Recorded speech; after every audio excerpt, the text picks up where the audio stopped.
ഞാൻ ആദ്യമായിട്ടാണ് നരേന്ദ്രമോദിയെ നേരിൽ കാണുന്നത്. ഞാൻ ഉടനെ തന്നെ പറഞ്ഞു, പിണറായി വിജയൻ്റെ വീടൊന്ന് റെയ്ഡ് ചെയ്യണം നാളെ ED കൊണ്ട്. അപ്പോൾ ഉടനെ മോഡി അപ്പം തന്നെ ഫോണെടുത്ത് കുത്തി. എന്നിട്ട് പറഞ്ഞു, നാളെ രാവിലെ സതീശൻ വന്നിട്ട് ആദ്യമായിട്ടൊരു കാര്യം പറഞ്ഞാണ്, നാളെ രാവിലെ കംപ്ലീറ്റ് സ്ഥലത്ത് റെയ്ഡ് ചെയ്യണം. അപ്പോൾ ഞാൻ പറഞ്ഞു, ഒരു സ്ഥലത്ത് പോരാ, 12 സ്ഥലത്ത് ചെയ്യണം. ആ സതീശൻ പറഞ്ഞേക്കണത് 12 സ്ഥലത്ത് റെയ്ഡ് ചെയ്യാനാണ് പറഞ്ഞേക്കണത്. അങ്ങനെ 12 സ്ഥലത്ത് റെയ്ഡ് ചെയ്തു. ഇത് മുൻ മന്ത്രിമാരുൾപ്പെടെയുള്ള ആളുകൾ വരെ വന്ന് പത്രക്കാരോട് പറയുകയാണ്. ഞാൻ ചിരിക്കണോ അല്ല കരയണോ ഇത് കേട്ടിട്ട്? നിങ്ങളൊന്ന് ആലോചിക്കും.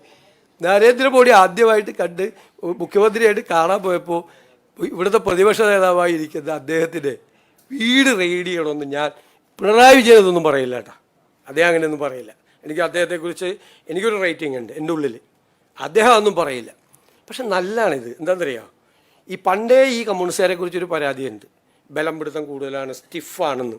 അതൊക്കെ അയഞ്ഞ് അവർ തമാശ പറയാൻ തുടങ്ങിയല്ലോ. അതിലെനിക്കൊരു സന്തോഷമുണ്ട്. തമാശ പറയാൻ തുടങ്ങിയല്ലോ. എന്താണ് നടക്കുന്നത് കേരളത്തിൽ?